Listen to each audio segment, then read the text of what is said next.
Então vamos lá. O meu assunto hoje com vocês é algo que tem me tocado profundamente. Visão sistêmica na plantação de novas igrejas.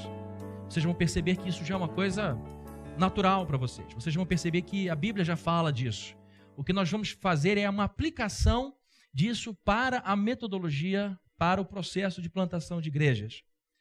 Primeiramente, eu queria dizer de antemão que tudo que eu vou dizer aqui parte de um contato feliz que eu tive com o material de um professor do Instituto de Tecnologia do Massachusetts, o professor Peter Senge, que foi apresentado pelo Matoso. E isso foi uma coisa que me tocou profundamente por conta da maneira como ele me fez pensar. Todos os meus esforços como pastor da minha igreja, onde eu sou, lá eu sou pastor de pregação e ensino, mas também sou uma pessoa de pensamento estratégico. Então eu estou sempre pensando nas maneiras de nós melhorarmos as coisas, de fazermos melhor a obra que Deus nos entregou. Então, a forma como eu pensava tinha pouca conjugação. Embora tudo andasse, ou tentasse eu fazer com que tudo andasse na mesma direção, as coisas andavam um pouco soltas. De vez em quando eu percebi que tinha deixado uma parte do projeto em outra parte, em outro lugar, e o Peter Senge me ajudou a ver as coisas dentro de um todo, de um sistema harmônico em que cada parte é fundamental. Bom, então só quero dizer isso para vocês, porque vocês vão perceber que muito do que eu vou dizer está escrito em suas obras e é o pensamento que eu acho que faz bastante diferença no trabalho de metodologia. Bom, o objetivo desse congresso é o de apresentar as etapas, os agentes, tudo aquilo que diz respeito em cada momento do trabalho de plantação de igreja. A visão sistêmica tem como objetivo mostrar que tudo importa, todos importam. E o que nós vamos ver aqui nesse momento é exatamente isso.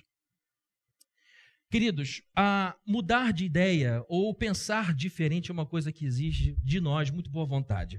Nós temos aqui pessoas de várias denominações, nós temos pessoas aqui com muitas formações diferentes. Temos pessoas que vêm de um mundo evangélico já desde a sua infância, já é filho de pastor, neto de pastor. Tem aqueles novos convertidos, tem gente que vem do mundo corporativo para a igreja. Há pessoas de várias matizes. E pensar diferente é uma coisa que exige boa vontade.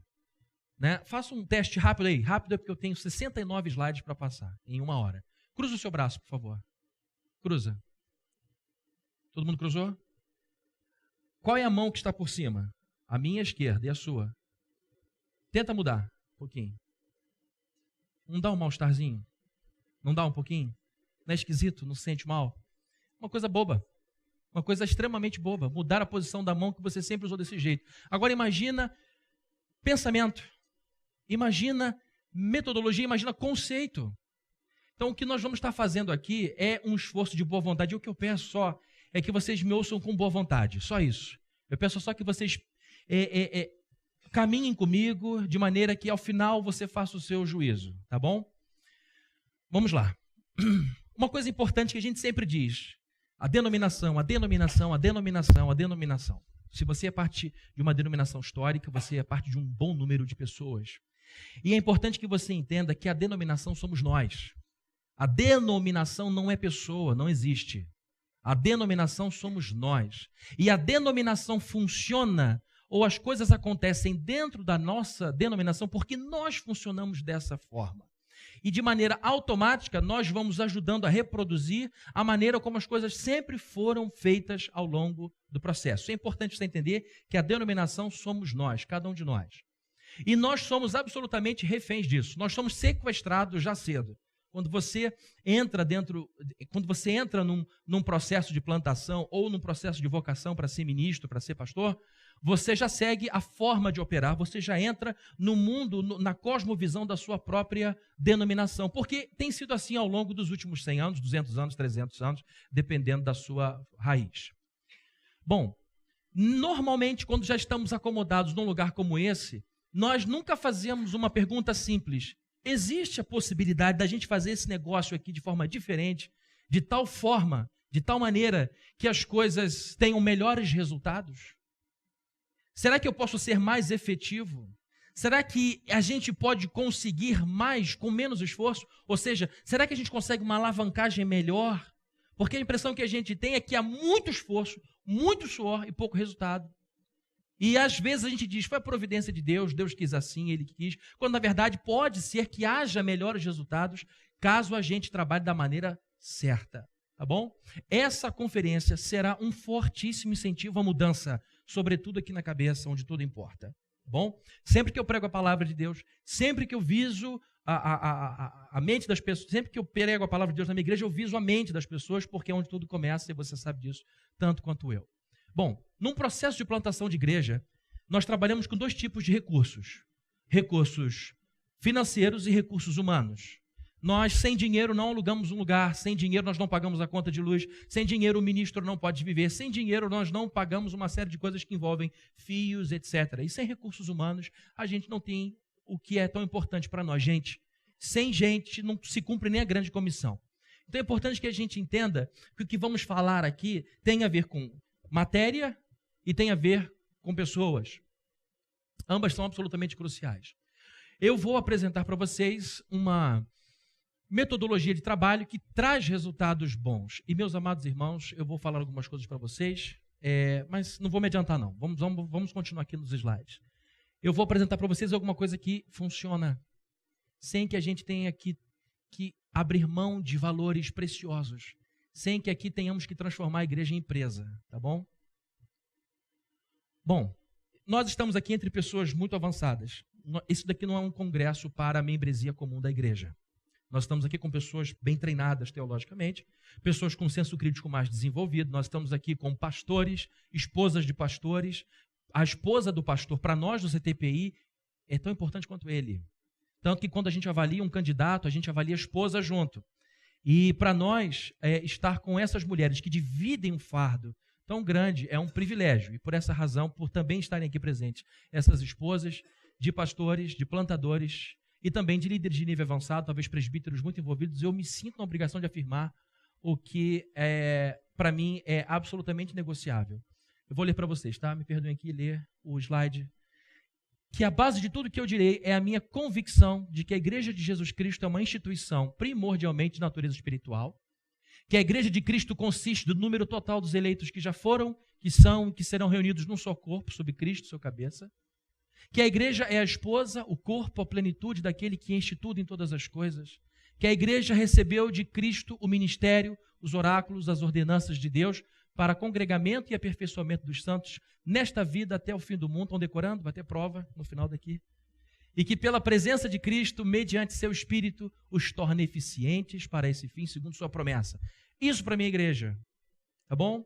A igreja é em primeiro lugar. Por que eu estou dizendo isso? Porque para mim isso é um conceito bíblico que me dá liberdade para ser criativo. Uma coisa que eu tenho visto muitas vezes é que o plantador de igreja tem uma mentalidade repetidora, imitadora. Ele não tem uma mentalidade criadora, criativa. Ele simplesmente reproduz porque ele tem medo de criar, sobretudo se ele faz parte de uma instituição que já está totalmente pronta. Ela reproduz aquele modelo ano após ano, século após século. Então é importante que para você ser criativo, você saiba o que de fato não pode ser alterado no processo de plantação. A forma, a roupagem pode, deve, para obedecer à contextualização. Mas isso daqui é o nosso limite. Isso aqui é a nossa verdade inegociável. Queridos, o que foi dito ontem à noite pelo pastor Ricardo Agreste tem uma grande importância. Quando nós ficamos escravos de uma forma de ver o cristianismo, por exemplo, todos nós aqui somos filhos da Reforma, todos nós somos aqui filhos do século XVI, todos nós somos devedores a João Calvino, Martinho Lutero, Zwingli e outros grandes homens como John Knox. Todos nós somos devedores aqui às coisas que esses homens fizeram. Agora é importante que a gente entenda, não dá para imitá-los em tudo, porque a razão do sucesso desses homens foi porque eles enxergaram os grandes inimigos de seu tempo, da fé. E se nós continuarmos a lutar contra os inimigos de John Knox, nós vamos falar para ninguém. O que nós temos que entender é que os nossos inimigos hoje são de natureza muito mais subjetiva. Eles tinham lá o império, os exércitos todos movidos pela Igreja Católica. E nós temos hoje a religião do consumo, nós temos hoje a religião do utilitarismo, uma série de coisas que podem ser combatidas com uma igreja mais efetiva, mas eu preciso passar adiante. Bom, uma coisa também importante. Eu não sei quantos aqui já entenderam bem o sentido de algumas palavras. Eu costumo estudar a origem das palavras, sobretudo as que eu mais uso, aquelas que eu mais uso, para que eu entenda realmente o sentido, o valor de cada palavra. Todo mundo aqui está vendo que essa aqui é uma igreja excelente. A Chácara Primavera é uma igreja excelente. E as menores coisas são feitas com cuidado, com carinho, os equipamentos são todos muito bons, mas as coisas não apareceram assim aqui. Elas vieram porque a excelência estava na cabeça da liderança, em primeiro lugar. A excelência começa de cima. Basicamente, excelência é aquilo que excede, ao contrário de medíocre, que é aquilo que fica na média. Então, queridos, a única forma de um trabalho de plantação ter bons resultados é quando o plantador, acima de qualquer coisa, se torna uma pessoa excelente em tudo, tá bom? Não adianta você receber a recomendação, seja excelente. Olha, meu pastor disse para eu ser excelente. Tem que você estar comprometido com isso. Não vou falar sobre excelência hoje, embora eu ame esse assunto, não vou tocar nisso profundamente. Queridos, eu tenho participado de conferências de plantação de igreja desde 1995, no Brasil, no exterior, e tem sido muito bom para mim ouvir tantas pessoas preciosas no Brasil e também nos Estados Unidos. Tenho a oportunidade de ouvir o Assis Sproul, acho que todos aqui conhecem, que foi um plantador de igreja a posteriori. Plantou a igreja depois de 60 anos de idade, começou com um grupo que jogava golfe com ele, agora acabaram de construir uma igreja para quase 2.000 pessoas. E é um homem, que todos nós sabemos, bastante tradicional. Os cultos da igreja dele são muito tradicionais. Todas as vezes que eu estou lá, me junto com eles para o culto, é um culto que parece que reproduz um lugar em que João Calvino não apareceria a qualquer momento. E é uma palavra viva, uma palavra forte. Eu ouço o Sproul pregando, eu ouço o Sproul dando palestras, eu choro, eu rio ao mesmo tempo e vejo que o que ele fala sobre plantação, as coisas que ele fala são muito enriquecedoras. E de tudo que eu ouvi, e aqui essa é uma coisa que todos os diretores concordam, o mais importante no trabalho de plantação de igreja é o plantador.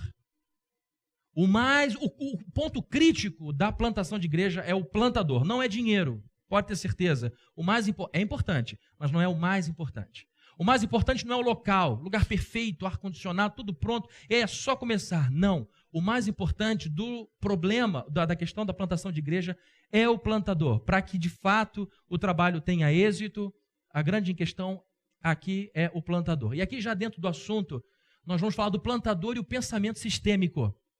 O plantador é a pessoa que, em meio ao processo de plantação, precisa desenvolver uma acurada visão sistêmica.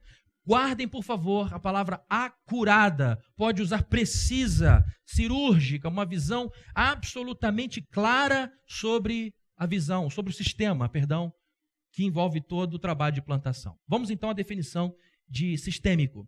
Sistêmico é aquilo que é relativo a sistema ou sistemática.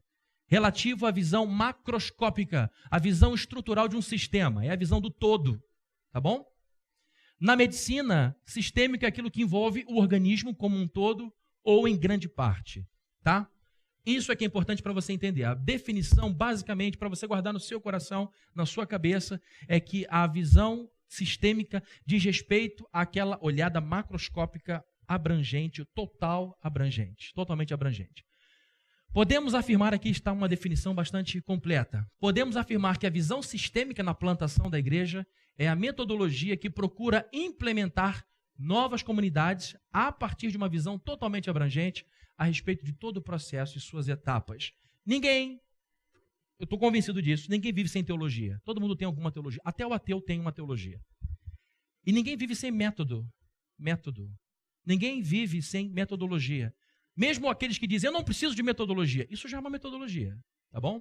Então nós vamos agora simplesmente tentar mostrar para vocês uma que funciona, traz resultados que glorificam a Deus. Bom, para que a gente então entenda o todo, é preciso que a gente veja cada parte do que diz respeito ao processo de plantação. Não vou me aprofundar, porque ao longo do ano o CTPI oferece palestras com um desenvolvimento pleno de cada uma dessas partes e também teremos isso nos painéis. Nós vamos visualizar todo o sistema a partir de uma visão panorâmica de cada uma dessas partes. O que envolve um processo de plantação? Igreja-mãe, plantador, um parceiro, grupo base, localidade. Nem sempre tem um parceiro, nem sempre as igrejas fazem essa parceria, mas é bom que tenha. Então, vejam só, todo o sistema é isso aqui, basicamente. É simples, não tem muita coisa. O que aumenta um pouco mais assim, o trabalho que a gente tem é ver a subdivisão de cada um desses grandes pontos. Igreja-mãe, plantador, parceiro, grupo base, localidade. Nós devemos saber, você, plantador de igreja, você plantadora de igreja, você que está aí com seu marido, você presbítero que está com seu pastor, vocês precisam, como pensadores sistêmicos, entender qual é a importância de cada um desses pontos. Igreja mãe. Igreja mãe é a maior incentivadora do trabalho. A igreja mãe deve ser a mais empolgada em tudo. A igreja mãe tem que ter dentro de si um DNA de plantação. Ela deve ter como meta o fato de que plantar igrejas é uma das suas missões mais importantes. E eu vou dizer por quê, tá bom? Eu não sei se todos aqui já tiveram acesso a essa pesquisa do Instituto Datafolha de abril de 2007. Eu achei bastante interessante porque mostra a religiosidade do brasileiro altamente cristão. Nós estamos num país que, oficialmente falando, segundo as estatísticas, se diz cristão. Vejam só esses números. 97% dos brasileiros dizem acreditar totalmente na existência de Deus. A gente quase não tem ateu aqui no Brasil. 93% dizem acreditar totalmente que Jesus ressuscitou após sua morte. Uma doutrina eminentemente cristã. 92% dizem acreditar que o Espírito Santo existe. 87% dizem acreditar na ocorrência de milagres. E 77% dizem acreditar que Jesus voltará à Terra no fim dos tempos. Queridos, são coisas que nós ensinamos, são coisas que nós falamos na igreja, doutrinamos a igreja e percebemos que mesmo no Brasil como esse, as pessoas acreditam nisso, num alto índice, num alto número. Então vejam só, aqui é uma breve radiografia da religiosidade do brasileiro, do cristianismo brasileiro. Agora vejam só, apesar de tanta crença em doutrinas cristãs, e em vista da moralidade do brasileiro, nós chegamos à conclusão de que esse país não precisa de muito mais igrejas, precisa de mais crentes. Essa que é a grande questão. Daí a importância da plantação de novas igrejas. Uma delas é reevangelizar o Brasil. Uma das razões pelas quais a gente planta a igreja é para reeducar o povo brasileiro em termos de cristianismo, porque se de fato esses 97% dos brasileiros que dizem acreditar na existência de Deus vivessem como se de fato ele existisse, nós não teríamos o que temos hoje. Bom, avaliamos aqui a igreja mãe. Tem que ser aquela mais importante, a mais empolgada, a mais vibrante, mas também temos o plantador que precisa ser avaliado em 4 aspectos de sua vida. Ele precisa ter habilidades espirituais.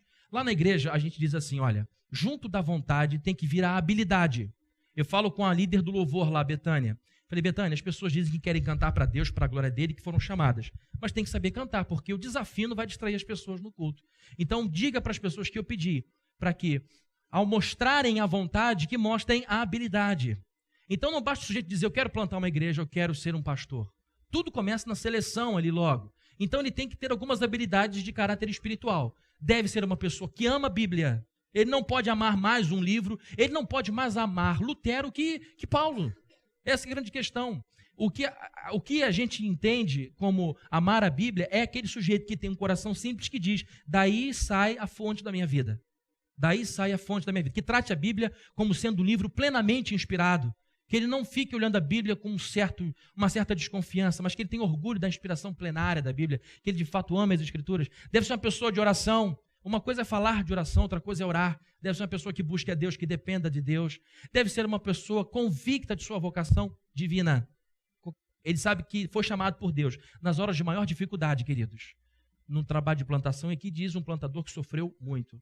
Nas horas de maior dificuldade, o que sustenta a gente é o Espírito Santo dizendo, eu te chamei para isso, fica onde você está. É ele que diz. Então ele tem que ter certeza que na hora da dúvida em que tudo estiver contra, quando o inimigo das nossas almas estiver dizendo, você tem que amaldiçoar o seu Deus e morrer. Aí você ouve lá no fundo do seu coração a voz, eu te chamei, fica aqui, espera, é só uma questão de tempo. Queridos, são linhas gerais, não vou entrar aqui na profundidade disso. Só estou mostrando cada parte de todo o sistema. Ele também precisa ter habilidades intelectuais, deve receber educação teológica sólida, ele deve passar pelo crivo de um seminário, de uma instituição honrada. Não pode ser aquele lugar que você paga para ter diploma. Não dá para você. Um bom pregador é um bom teólogo. Um bom plantador é um bom teólogo. é uma pessoa que estuda teologia. Deve interagir com vários paradigmas pastorais ao longo do curso. Ele tem que ter em professores modelos. O bom do seminário é que ao longo de 4 anos, ele tem vários professores, professoras que o ensinam a estudar, que o ensinam a preparar aulas, que o ensinam a pregar, amar a igreja de várias formas. E ele tem que ter senso crítico, tem que ler de tudo, tem que estudar tudo. Ele tem que ser uma pessoa certa de que Deus tem a ver com cada área do saber humano, com cada área da vida humana. Ele entende o que a graça comum faz, como que Deus pode ser visto em vários aspectos da sociedade e dialogar bem e tirar dela proveito. Ótimo. Habilidades morais. Já falamos das habilidades espirituais, intelectuais e agora estamos falando das habilidades morais. Deve cuidar bem da sua família. Primeira coisa para mim, mais importante, é o pastor que cuida bem de sua família, sobretudo da sua esposa. O apóstolo Pedro diz que quando o pastor não cuida bem da igreja, não adianta nem orar, Deus não quer conversa. Então é importante que você, que quer ser um plantador de êxito, de sucesso, entenda que o primeiro êxito a ser exaltado, a ser mostrado é com a sua própria família. Deve demonstrar lisura em seus relacionamentos. Ele não pode deixar dúvida quanto ao olhar dele. Os maridos das esposas da igreja não podem ficar com dúvida quanto ao olhar do ministro para a sua esposa. Eles têm que ter completa certeza de que o sujeito é liso em relação às questões das finanças da igreja. Ele deve também demonstrar responsabilidade em seus compromissos. Se ele marcou, ele vai. Se ele prometeu, ele cumpre. Se não puder cumprir, ele avisa. Tem que ser uma pessoa responsável. Deve obedecer à sua liderança, deve ter uma postura não de uma obediência canina, mas uma obediência afetuosa, respeitosa. Deve demonstrar que gosta de trabalhar. Preguiça é um problema moral. Deve ser uma pessoa que gosta de trabalhar, uma pessoa empenhada. Habilidades operacionais, e aí vem uma coisa que eu vou desenvolver depois, ao longo desse ano, que eu acho que a gente peca aqui. Ele tem que ser treinado operacionalmente. Os nossos pastores são treinados intelectualmente, são treinados emocionalmente, espiritualmente, moralmente, mas saem do seminário sem saber o que fazer. Não gostam de ser cobrados, não sabem fazer relatórios, porque eles não são treinados dentro de seus pontos fortes. E aqui vai a indicação de um livro glorioso do Instituto Gallup, não do Instituto Gallup, mas de um dos diretores, Descubra Seus Pontos Fortes. Marcus Buckingham, nome do autor, tem em português. Esse livro revolucionou a minha vida porque mostra às pessoas quais são os seus 5 principais pontos de força. E aí ele diz que a excelência só é alcançada quando você trabalha forte aquilo que de fato Deus te deu para fazer de maneira bem feita. Faça um controle de danos nas áreas de fraqueza, para você evitar desperdício, e trabalhe forte para ser excelente. Então esse sujeito tem que dizer no final do seminário e no início do trabalho de plantação: o que eu sei fazer bem é isso. E vocês sabem que plantador não é qualquer pessoa. Tem um problema, queridos. Se você disser para o Felipe Scolari que qualquer jogador pode jogar em qualquer posição, o que ele vai te dizer? Isso é burrice, cada um tem a sua posição. E o melhor treinador é aquele que sabe aproveitar, explorar bem a posição de cada um. Infelizmente, nas igrejas, muitos pastores dizem que pastor pode fazer de tudo. Que o pastor joga bem em todas as posições. E aí bota o cara certo no lugar errado, fazendo o que ele não gosta de fazer, tem um homem frustrado, subaproveitado, e aí isso gera resultados horríveis. Então é importantíssimo que você saiba o que é seu ponto forte para então você dar o melhor para Deus. E também deve ter habilidades para liderar, estímulo, deve ser uma pessoa que gera estímulo, uma pessoa que dá direcionamento, uma pessoa que sabe delegar ao invés de centralizar. Tá bom? Agora vamos para o parceiro. Deve ser fruto de uma amizade. Essa igreja, a minha igreja de Caraí, lá, a Missão Plena, nós temos uma profunda relação de amizade com a Spanish River Church, que é a nossa parceira internacional. Eles são amigos e eles têm uma coisa maravilhosa. Eles oferecem treinamento para a gente. Uma vez por ano, nós nos reunimos no mundo todo e ficamos lá com grandes especialistas em algumas áreas, com um grupo de 40, 50 pessoas no máximo, e ficamos por uma semana recebendo instrução, recebendo direcionamento, num momento de muita comunhão. Mas antes de termos um relacionamento institucional, nós temos uma amizade muito profunda. Né? O Tommy é uma pessoa muito querida e os outros pastores da Missão Plena também. É bom, da Spanish River. É bom, então, que você tenha parceiros com os quais você tem amizade. E lógico que o teu parceiro tem que ser idôneo. Tem aquele sujeito que diz, olha, os fins nem sempre justificam os meios. Você tem que ser uma pessoa de princípios. Tá bom? Grupo base. O grupo base é esse local em que você pode encontrar as maiores fontes de alegria e as maiores fontes de tristeza. Há pessoas que começam um bom trabalho, com dinheiro, com um bom plantador, mas escolheu mal o grupo base. Porque o grupo base tem que ser composto de pessoas maduras. A pior coisa que tem é você lidar com gente imatura. Você sabe como é que é a pessoa imatura. Ela dá trabalho, ela é demandante, ela é uma pessoa carente, ela é uma pessoa que ela é ego-referente, ela não é tel-referente. A pessoa, quando é tel-referente, ela sabe que ela tem que servir e que Deus está acima dela. Quando a pessoa é ego-referente, Deus se torna servo dela. O pastor se torna servo dela. Então a pessoa tem que ser madura, sobretudo espiritualmente. Ela é tel-referente. Ela tem a Deus como referência. Então ela sabe que não é a homens que ela está servindo, é o Senhor. Esse grupo base deve estar composto de pessoas convertidas de verdade. Tá bom? Eu não sou, pode ser que haja discordância, mas eu não concordo com pessoas não convertidas num grupo base ou pessoas recém convertidas que ainda misturam muito coisas do mundo e coisas da igreja. Isso pode contaminar, pode ser joio no meio do trigo, e é bom que preserve o sujeito. Bom, é composto de pessoas generosas. Não dá para você ter um grupo base, inicialmente ninguém dando dízimo. Olha, esse mês não vai dar, esse mês não vai dar, esse é com você, esse é com ele, me fiz de bobo. Ó, do louvor, olho para cima, vou ao banheiro, sumo. Não dá para fazer isso. O grupo base tem que ser feito de gente generosa, de gente que gosta de investir. Deve ser composto de pessoas proativas, iniciativas. O sujeito vê um papel no chão, ele tira. Ele vê uma cadeira fora do lugar, ele arruma. Ele vê que o banheiro precisa de uma limpeza, ele não vai organizar uma reunião para ver quem vai limpar. Ele vai dar um jeito de limpar. Então nós precisamos fazer isso. Grupo base tem que ser esse grupo de pessoas proativas. Tem criança demais andando, alguém tem que tomar a iniciativa para que os adultos prestem atenção. E o grupo base deve ser composto de pessoas acolhedoras, de gente de sorriso fácil, pessoas amorosas, pessoas que querem abrir o seu coração para um novo momento. Tá bom? O local, estou terminando. Tudo isso faz parte do sistema. O local deve ser levado em consideração com a máxima diligência, pois cada cidade e bairro tem sua personalidade. Vocês lembram de Jonas entrando em Nínive? Feliz da vida. Ele detestava aquele lugar. Ele poderia ir de primeira classe, ele poderia ficar no hotel 7 estrelas, ele não queria sentir o cheiro daquelas ruas. E a pior coisa que tem é quando um plantador vai para um lugar assim, empurrado. Deus empurra, ele vai, eu não quero. Não se envia plantador porque o lugar é maravilhoso e ele não gosta.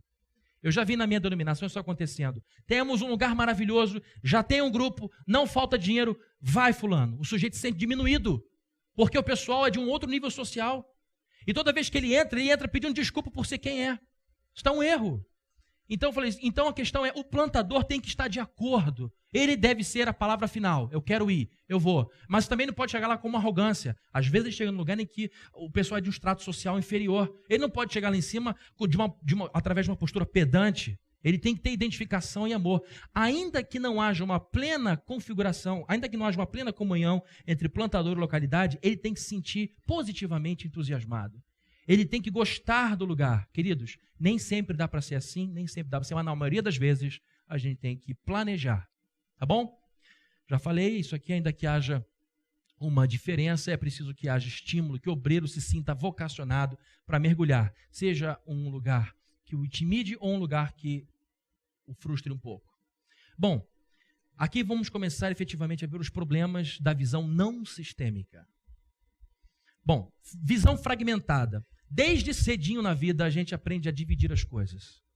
Desde cedo a gente aprende a fragmentar tudo. Desde cedo a gente pensa uma coisa de cada vez, né? Um dia de cada vez, tudo a seu tempo.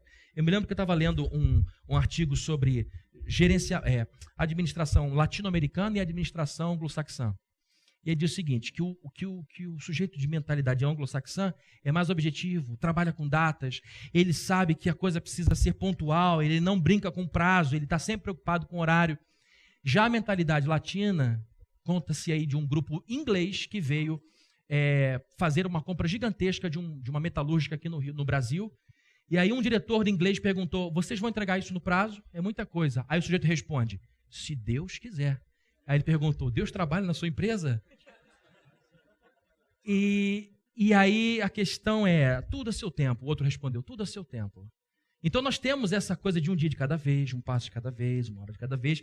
Isso tem seu lugar, mas o problema é que isso traz algumas dificuldades a longo prazo. Por exemplo, nós desmembramos aquilo que nós vamos estudar, nós desmembramos os problemas que nós vamos enfrentar, nós desmembramos a sociedade que nós vamos viver, nós fazemos isso com a medicina, anatomia estudada assim, nós fazemos isso com a história é dividida por eras, por períodos, blocos de tempos, e nós fazemos isso com o próprio estudo da teologia, da sociologia, da filosofia, nós separamos tudo em etapas, em segmentos, em seções. Embora esse seja um recurso legítimo e útil, sem que nós percebamos, nós pagamos um alto preço, porque nós não desenvolvemos, ao lado dessa visão seccionada, dividida, uma visão sistêmica, que é muito importante. A medicina tem tratado, não sei se tem médico aqui, mas eu sou filho de médico e sou genro de médico.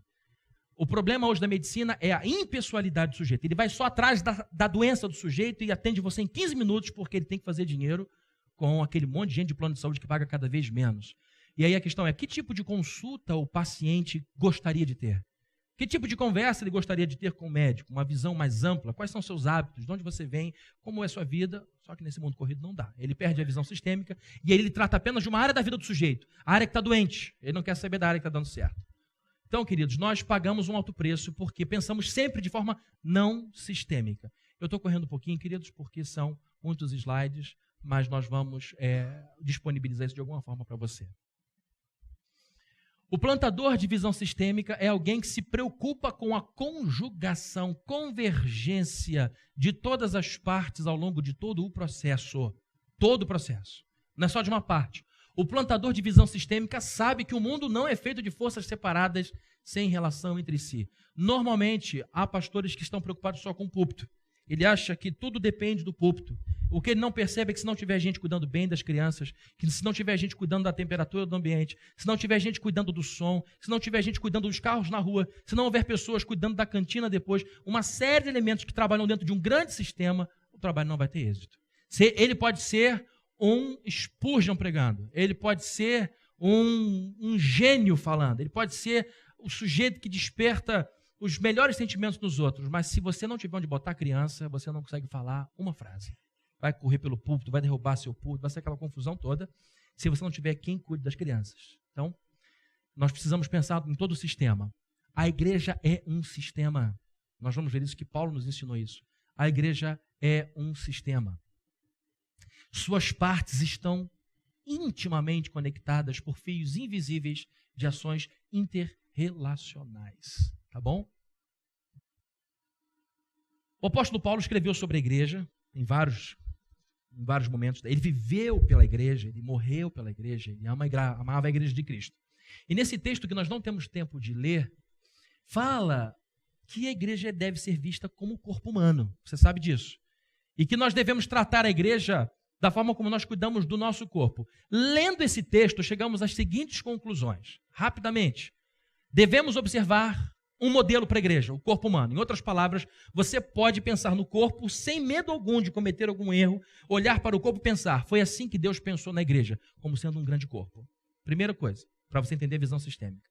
Deus idealizou a igreja a partir desse modelo como um sistema vivo, tá bom? Isso é importante porque o que é vivo é dinâmico, tem movimento, o que tem movimento gera desafio, o que gera desafio pode trazer êxito ou fracasso.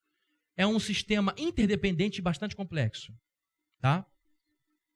E Deus deseja que haja harmonia no sistema da igreja. Deus deseja que como o apóstolo Paulo diz, que cada parte do corpo trabalhe para o corpo todo e que o corpo todo entenda cada parte. É isso que Paulo está querendo dizer. Que todas as partes operem em conjunto.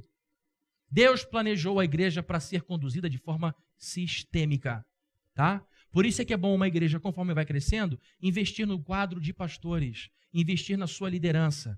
A nossa igreja de Caraí contratou um pastor agora, pastor de congregação, e uma das funções primárias dele é cuidar dos líderes da igreja, porque os líderes têm um efeito multiplicador muito grande. Então nós temos que conduzir a igreja assim, em vários aspectos, com vários líderes por conta de todo o sistema, que um pastor só não consegue arejar. Você sabe que uma veia só não sustenta esse corpo. Nós temos muitas veias, muitas artérias, nós temos aqui quilômetros, na verdade, de condutores de oxigenação do nosso corpo. Então, queridos, como diz um ditado chinês, um telhado se faz com várias ripas de madeira, que é um sistema complexo. Vamos lá. Essas são, queridos, as aplicações diretas do texto de Coríntios. Se você depois for em casa ler esse texto, você vai perceber que Paulo nos ensina que o plantador de igreja sistêmico é o servo de Deus, responsável pela visão ampla de todas as etapas do processo, vistas no início. Nós vimos cada etapa, tá bom? Em primeiro lugar, o plantador é essa pessoa responsável, mais do que ninguém, de estar sempre olhando o todo. Vamos imaginar que aqui seja a igreja e eu esteja aí com vocês o tempo todo. De vez em quando eu tenho que sair daqui e olhar para toda a igreja. botar no papel, igreja mãe, plantador, parceiro, grupo base, local, e ver como essas coisas estão sendo conduzidas. Como que as coisas estão conduzidas dentro da igreja, dentro de cada uma delas, tá? De vez em quando eu tenho que sair da turma e, então, olhar para o pessoal de cima. Segunda aplicação importante da visão sistêmica do texto de Paulo que nós citamos aqui. O plantador de igreja sistêmico é o servo de Deus responsável pela visão, aí vem, queridos, mais uma vez, acurada de todas as frações em cada etapa do processo. Meus amados irmãos, você não pode ter uma ideia vaga, vocês não podem ter uma ideia vaga do que acontece no grupo base, sobretudo de um início de plantação. O início de plantação tem 20 pessoas, 30 pessoas. Uma coisa é você dizer, olha, não tem como controlar uma igreja com 1000. Não dá para saber. Você descobre que o cara está lá vivendo vida dupla. Você descobre que o sujeito tem segunda família e é diácono na igreja. Sabe? Mas são 60 diáconos, eu não tenho como cuidar de todos eles. A gente até entende, embora haja mecanismos para você se proteger.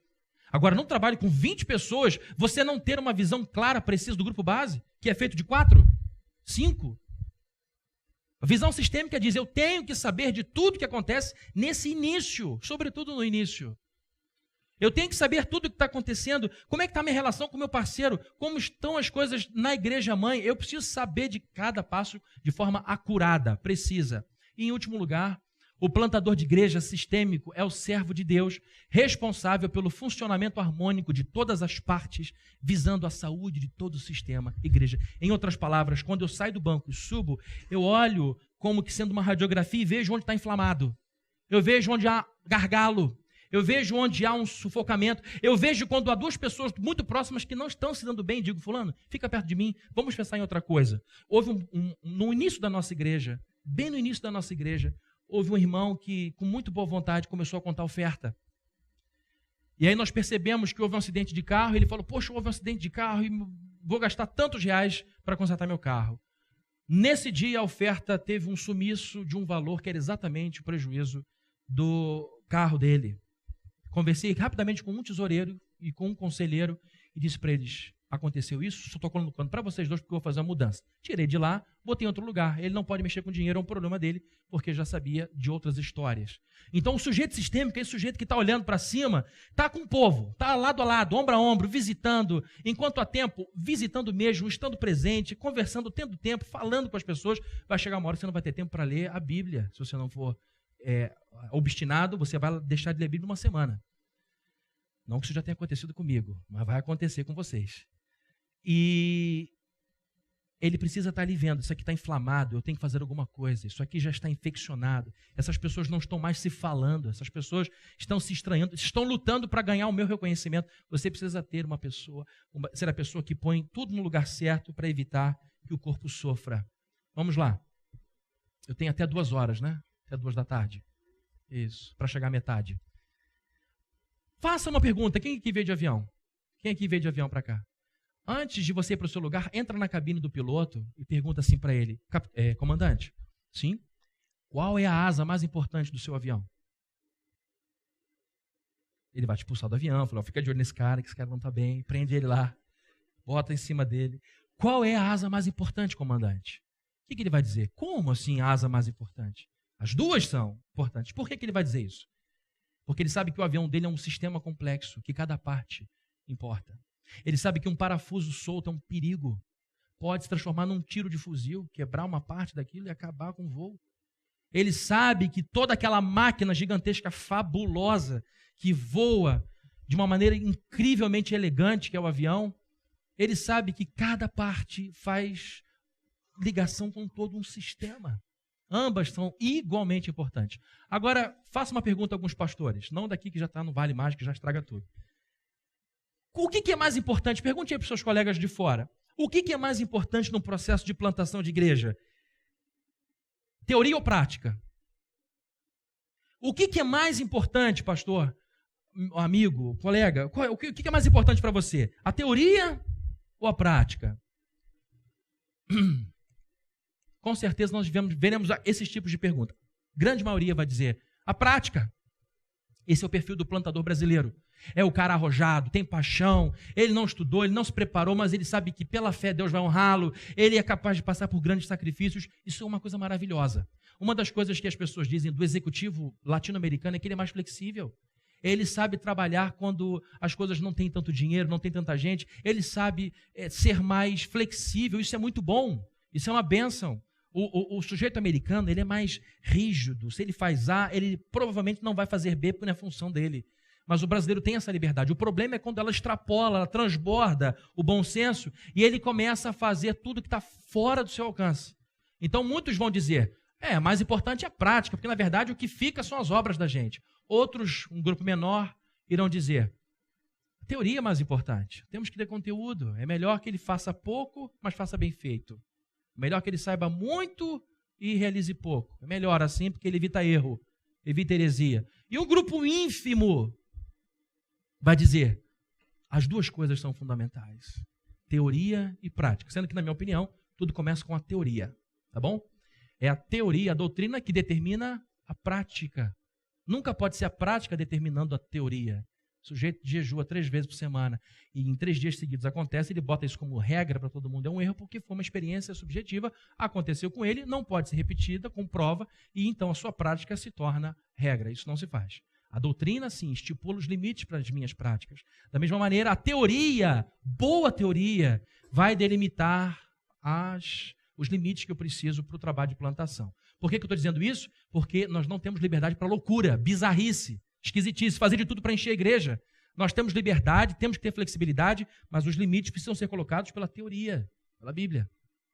Visão sistêmica enfatiza que o plantador é alguém preparado tanto na questão teórica quanto na prática. Você não pode ficar cansado de estudar, tem que ler os artigos e não só da sua área.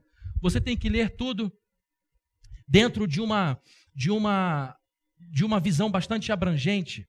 Você tem que ser essa pessoa responsável por uma visão ampla. A conferência de plantação aqui do CTPI visa a transmissão de um excelente conteúdo teórico. Todo compartilhamento nosso visa um compartilhamento, uma troca de conteúdo teórico, de conjunto teórico, que por sua vez se transforma em efetivos e vigorosos processos de plantação. Boa teoria para boa prática.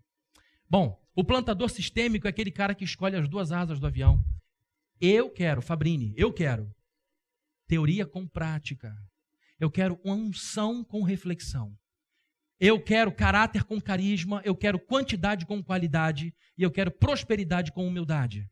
Então essas coisas todas não precisam viver separadas como a gente costuma separar dentro de uma visão infantil. Essas coisas podem conviver. E eu tenho convivido com pessoas que têm essas questões conjugadas e que servem a Deus com integridade. A igreja é um sistema vivo. Todos nós sabemos que a igreja tem uma dinâmica, tá? A igreja é viva. Não tem como você botar tudo no lugar, acertar tudo e dizer, ninguém se mexe. Ninguém se mexe. A gente sabe que de vez em quando o sujeito cansa, o sujeito abre mão, o sujeito aparece com uma história maluca, largou a família, abandona tudo. Você sabe que o cara que deu a palavra que iria te sustentar por um período, ele some, desaparece. A igreja, ela pode nos surpreender positiva e negativamente. Por se tratar de um organismo vivo, é necessário que o plantador esteja sempre atento ao longo de todo o processo, de cada etapa. O plantador, não a igreja-mãe, tá bom? Porque a igreja-mãe diz, vai filho, vai na paz do Senhor, estamos aqui com você, mas o dia a dia é contigo. Então esse cara tem que estar equipado com instrumentos de maneira que ele possa saber avaliar progresso do plantação. Está progredindo? Ótimo. Está estagnado? Ou estamos retroagindo? Ele tem que ser a primeira pessoa a apertar o botão do sinal amarelo. Gente, tem alguma coisa errada. Ou então, a primeira pessoa a apertar o sinal vermelho, o sinal vermelho. Ou então a pessoa primeira a dizer, vamos parar e refazer tudo. Ele tem que saber avaliar, mensurar seu trabalho. Esse é um problema. A igreja não é metrificável. A igreja ela não tem como medir. Né? Deus é que sabe quanto vale uma alma e a gente fica num objeto subjetivo, num ambiente subjetivo. Mas o sujeito precisa olhar o progresso. E aqui eu vou dar alguns instrumentos rápidos para você saber aquilo que amplifica bons resultados e aquilo que minora bons resultados. Bom, o que costuma dar bons resultados num trabalho de plantação? Sermões assertivos, inspiradores, diretos. Sermões sem duplicidade, sermões que deixam as pessoas inspiradas, ainda que seja um sermão de confrontação, ainda que seja um sermão que arrebente o sujeito, ele diz, olha, estou saindo aqui em pedaços, segurando meu rim com a mão esquerda, mas eu tenho que mudar minha vida. Eu tenho que mudar minha vida. A palavra de Deus diz isso. Isso costuma trazer para as ovelhas de Cristo, isso espanta os bodes vão embora. Mas as ovelhas ficam, elas gostam de ouvir a voz do pastor e que também consola, evidentemente. A recepção calorosa, sincera, personalizada, é você ficar com pessoas nas portas, nos lugares que sejam realmente atentas. Se chega um visitante, qual é o seu nome? Marcelo. Tudo bem, Marcelo? Mais ou menos, meu filho está doente, eu vim aqui pedir a Deus por ele, não sou nem crente, tá bom. Na semana seguinte aparece o Marcelo sem o filho. Esse sujeito atento vai dizer assim, oi Marcelo, como é que está o menino? Melhorou? Ele deixou um gancho para outro papo, para outro lugar. Esse sujeito veio na rua e disse, Marcelo, como é que está o garoto? Não? Vê tanto o Marcelo que o Marcelo começa a escander do sujeito e tanto que encontra com ele. Mas tem que ser uma recepção calorosa, sincera, personalizada. Ambiente para criança tem que ser limpo, adequado e seguro. Isso é ótimo. O pai chega e diz, poxa, que lugar bom para deixar meus filhos. Isso é ótimo. E clareza no destino dos recursos. O sujeito dizima, está a luz lá caída, falhando, não funciona, e falando, para onde vai esse dinheiro? Então, agora existem coisas que minoram os bons resultados. Eu estou terminando, queridos. Os resultados que minoram os bons resultados, tá? Que enfraquecem. Impontualidade nos cultos. Não tem hora para começar, então também não temos que botar hora para terminar. Já falhamos no começo, vamos falhar no final. O culto era para começar às 7, começou às 8, era para terminar às 9h30, acaba só Deus sabe quando. Só quando ele começar, de fato, a cansar o ministro de louvor. Sermões anêmicos e não conclusivos. A pior coisa que tem é o sujeito desesperadamente tentado por todas as áreas da vida, ouvir um pastor falar e no final das contas dizer como Caetano Veloso, ou não. Então, ele tem que dizer, assim diz o Senhor. A Bíblia diz que há daquele que chama o bem de mal, mal de bem. Então, existem coisas diferentes, não é tudo relativo. Ele é aquela pessoa que pontua certo e errado, para cima, para baixo, direita e esquerda. Quando o sermão é assim, o sujeito vai para lá e é fraco, ele titubeia, isso deixa as pessoas desanimadas. Eu tenho mais direção na vida que esse cara. Eu preciso ensinar para ele como pregar. É um horror, né? Quando você chega no consultório médico, rapidinho. Imagina você chegar no consultório médico e olhar para o cara e dizer assim, eu sei mais de medicina que ele. Se eu estudar, eu fico melhor que ele. Dentro da igreja só acontece a beça. Eu sei mais que esse sujeito. E eu nunca botei um pé no meu seminário. Isso é o caos. É a derrota para a gente. Ainda mais quando nós estamos pagos só para viver para isso. Parar por aqui, senão começa a desviar tudo. Ambiente de culto desorganizado e sujo. Chegar numa hora de um ambiente de culto e está tudo desarrumado. O culto está com meia hora de atraso, o cara afinando o violão. Isso é muito ruim. Isso dá mensagens muito ruins para as pessoas. Porque se aquilo que aparece é mal feito, imagina a administração da igreja. Se aquilo que aparece, se você vai no restaurante e o seu prato chega todo desarrumado e sujo, você imagina como é que não deve ser a cozinha. Então, um ambiente de culto desorganizado, sujo, é ruim. Departamento sujo, hostil, inseguro. Deixa seu filho que está numa porta, perto da calçada. Criança adora correr. Como é que você bota uma porta de departamento infantil na calçada? E aí você deixa o sujeito lá com uma pessoa que não inspira confiança para cuidar. Você não deixaria nem o seu carro com o sujeito. Está no seguro. Vou deixar seu filho com esse cara, não vou. Aí vem uma vez, não volta mais. Então são coisas que minoram os bons resultados. Agora eu vou chegar a uma conclusão prática com relação a isso. Diante da avaliação, você chega às conclusões. Nossa, está muito bom. Está tudo dando certo. O que a gente precisa fazer para continuar nesse fluxo? Porque, queridos, existe uma coisa incrivelmente importante que a gente despreza. O sucesso pode ser a razão do fracasso. Guardem isso. O nosso sucesso pode começar a ser a razão do nosso fracasso. Porque quando a igreja enche, ela enche de gente com problema. Enche de gente que precisa de gabinete pastoral. Entra uma complexidade muito maior. E aí a demanda aumenta, inibindo a qualidade do sermão, diminuindo o tempo de estudo, diminuindo a atenção às pessoas que passam por hospitais não são visitadas, e aí aquilo que te trouxe alegria passa a ser o seu problema, é muita gente. Então a gente tem sempre que pensar o seguinte, o meu impedimento de crescer pode ser até mesmo o crescimento, eu preciso trabalhar de maneira que as vias continuem largas, a banda continue larga para que a coisa continue trabalhando. Visão sistêmica, aplica isso ao todo. Agora, quando você tem resultados negativos, você aí mais do que nunca tem que ter com certeza, a certeza da importância dos resultados negativos na visão sistêmica. Você precisa encontrar respostas bem direcionadas. Quando você olha lá, o pastor, o plantador, não está indo bem, as ofertas diminuíram, os visitantes não estão retornando, o grupo base está totalmente disparado, desmotivado, o grupo base está totalmente sem vontade, sem nenhum tipo de iniciativa, o que você faz como plantador não sistêmico?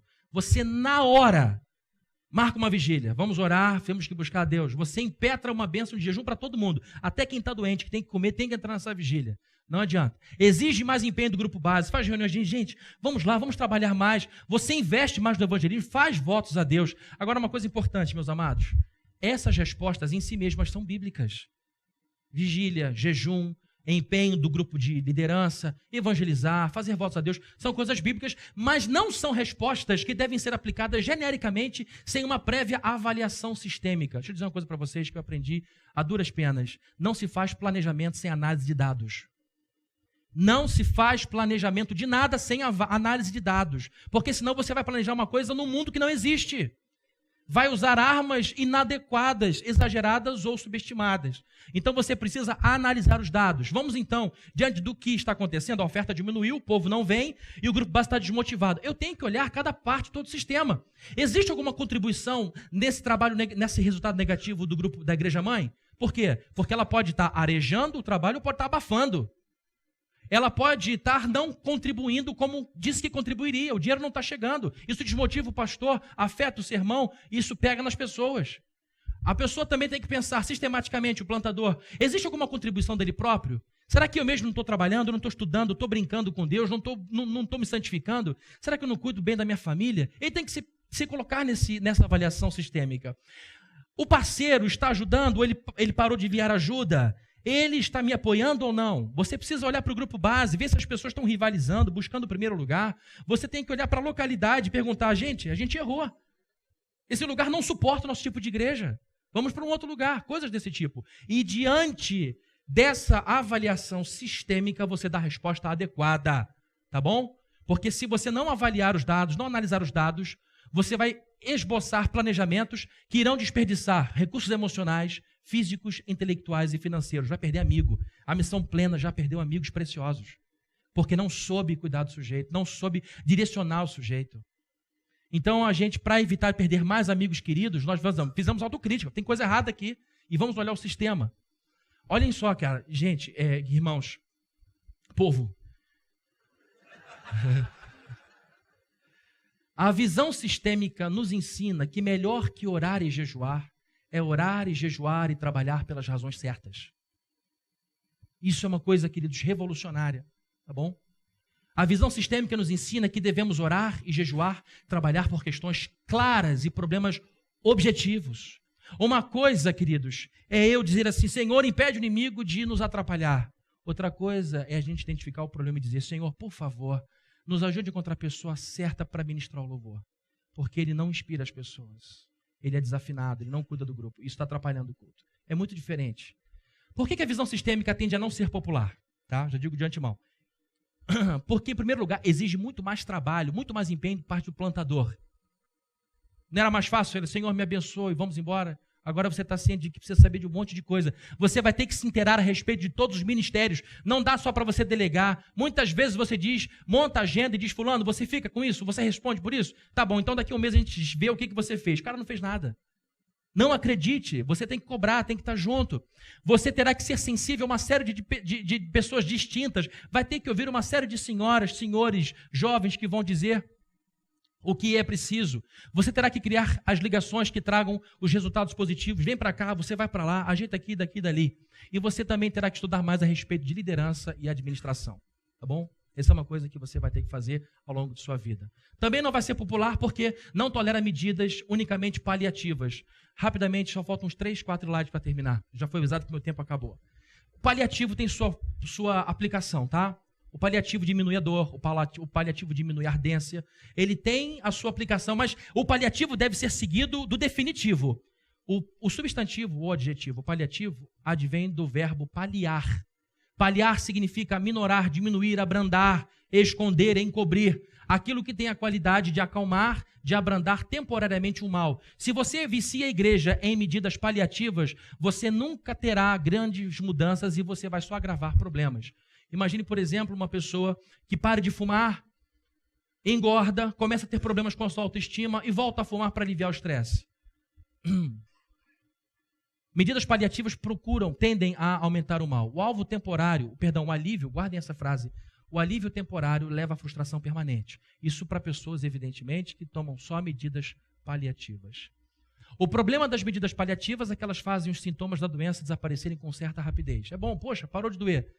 Deu problema, o culto encheu de novo. Mas se você não cuida dos gargalos, vai transbordar outra vez. Você sabe que se a água for impedida de passar por um cano, ela volta, dá refluxo. Você vai perder as pessoas. Contudo, a dificuldade subjacente permanece, aumentando seu poder corrosivo, até que a pessoa, a igreja, fica totalmente debilitada.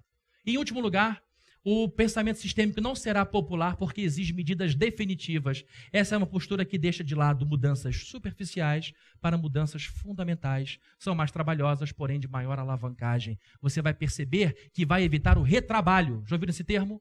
Retrabalho. Sabe o que é o retrabalho? É o trabalho feito a partir de um mal feito. Essa que é a grande questão. É o sujeito que evita que vá outro lá, o pastor tem toda semana para cobrir o cara. Toda semana o pastor vai lá por causa de um trabalho feito com displicência. É o retrabalho. Então, o trabalho feito de forma definitiva, fundamental, não paliativa, evita o retrabalho, que é um grande prejuízo em grandes empresas e na igreja que lida com recursos limitados. Nós gostamos de utilizar soluções prontas, testadas, nós gostamos daquilo que já está realmente testado para nós. Mas, para um pensador sistêmico, isso não funciona. O plantador sistêmico é alguém que tem êxito intencional, não acidental. Se você pergunta para um sujeito não sistêmico, sujeito que foi no peito e na raça, pergunta qual é a razão que você acredita que seja do seu sucesso. Eu não sei. Porque, de fato, ele não sabe. Agora, um pensamento sistêmico, ele vai dizer, foi por causa disso, por causa de fulano, por causa dele, por causa daquela área, daquela força. O plantador sistêmico adota respostas fundamentais ao invés de superficiais. Ele tem sempre tratamentos definitivos ao invés de paliativos. Conclusão. A visão sistêmica na plantação de novas igrejas tem como objetivo a aplicação de uma visão totalmente abrangente do processo e a integração deles. E eu termino com uma coisa que até rimou, que ficou até bonito, ficou poético. A metodologia sistêmica exige maior empenho por parte do plantador, porém recompensa muito mais generosamente o seu labor.